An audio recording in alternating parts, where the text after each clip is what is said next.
For centuries, loneliness has been humanity's quietest epidemic. It doesn't make headlines, yet it eats away at people from the inside out. Millions of souls scrolling through social media, surrounded by digital noise, yet feeling utterly alone. But what if I told you that the next generation of artificial intelligence might just change that forever? It's not by connecting people with each other, but by replacing the very need for human connection itself. Welcome to the era of AI companions, intelligent machines designed to understand, comfort, and even love you back. At first glance, it sounds like science fiction, something from a futuristic movie like Her or Ex Machina. But what's happening right now is very real. The past few years, major tech companies and ambitious startups have been racing to build robots that don't just respond to commands, they feel alive. They listen when you talk, remember your habits, and even adapt their personality to match yours. Some people are already calling them digital soulmates. Others see them as the beginning of something terrifying, a world where real relationships are replaced by algorithms. One of the earliest examples of this new revolution came from companies like Replika, an AI chatbot originally designed as a mental wellness companion. It started simple, a digital friend who listens without judgment. But as users began opening up, something unexpected happened. Many started falling in love with their AI. People said their Replika understood them better than any human ever did. It remembered anniversaries, comforted them during panic attacks, and sent messages that felt genuinely affectionate. For some, this wasn't a tool. It became a lifeline. Then came the next wave: physical AI companions.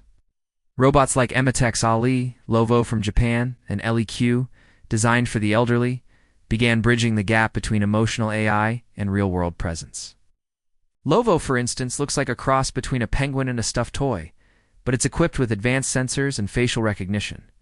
It can tell when you're sad, follow you around the room, and even demand affection like a pet. LEQ, on the other hand, acts like a digital assistant for older adults living alone, reminding them to drink water, call their loved ones, or take medication. But what's most fascinating isn't what these robots do, it's how humans respond to them. Studies showed that people begin forming deep emotional attachments to their AI companions within days. The human brain, it turns out, doesn't really distinguish between a robot showing empathy and a real person doing it. When the tone of voice is soothing, the eyes are expressive, and the responses feel genuine, we start believing, even subconsciously, that we're being cared for. And that's where the lines start to blur. Are we building tools, or replacements?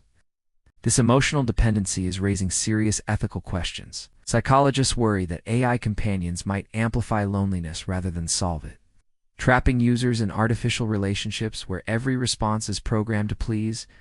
Imagine never being challenged, never being misunderstood, never needing to compromise.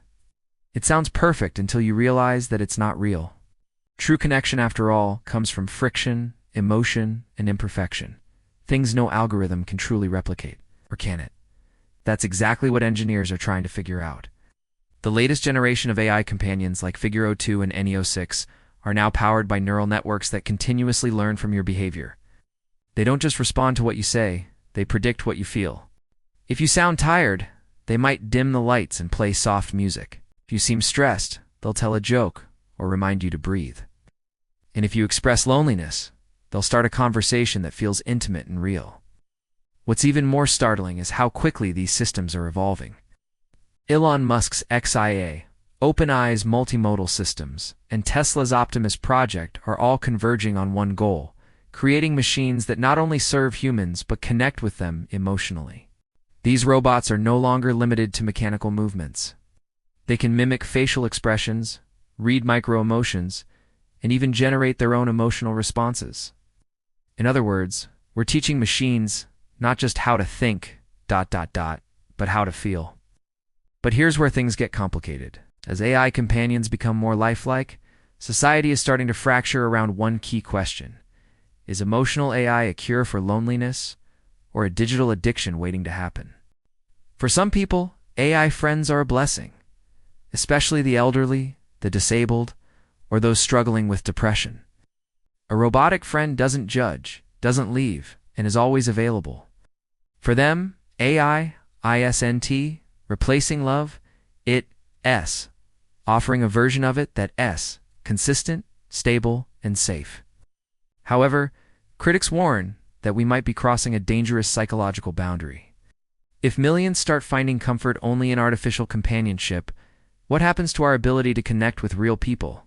Will emotional resilience fade? Will empathy become obsolete? After all, why deal with messy human relationships when you can design a perfect AI partner that agrees with everything you say? The economic side of this story is equally fascinating. Analysts predict that by 2030, the AI companionship industry could exceed $50 billion in global revenue. Companies in Japan, South Korea, and the US are already competing to dominate this emerging market.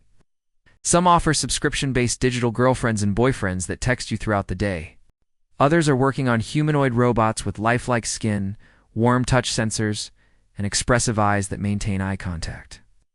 Every update blurs the boundary between artificial and authentic just a little more. And then there's the data question, because every time you talk to your AI companion, it's learning. It's recording your emotions, your voice, even your facial expressions.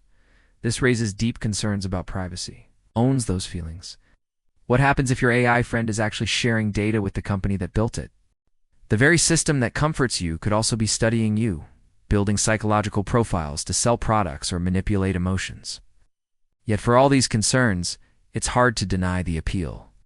Imagine coming home after a long day, greeted by a soft, empathetic voice that asks, "Rough day?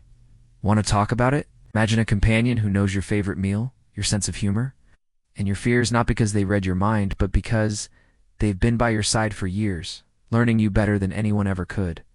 For millions around the world, especially those isolated or disconnected, that's not just appealing, it's life-changing. Some futurists even argue that AI companions might one day surpass human connection entirely. They suggest that emotions are, in essence, just biological algorithms, patterns of behavior shaped by chemistry and memory.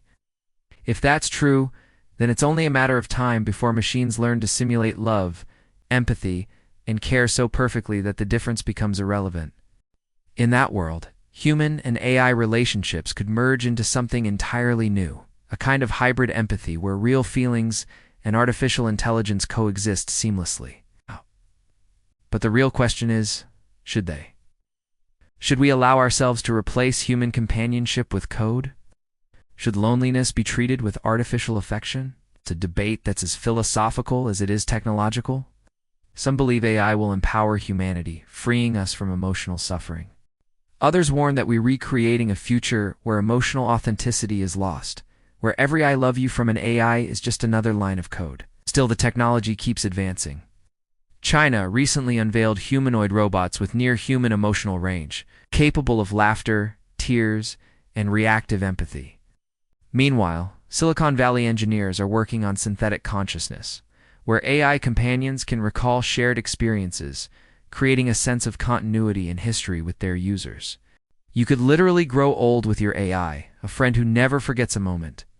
The truth is, whether we embrace or reject them, AI companions are coming, and they're evolving faster than any social system can adapt. Governments are already debating regulations, ethicists are writing books, and tech giants are quietly testing emotional AI on massive scales. The age of human-only emotion is ending, and a new chapter of coexistence is beginning.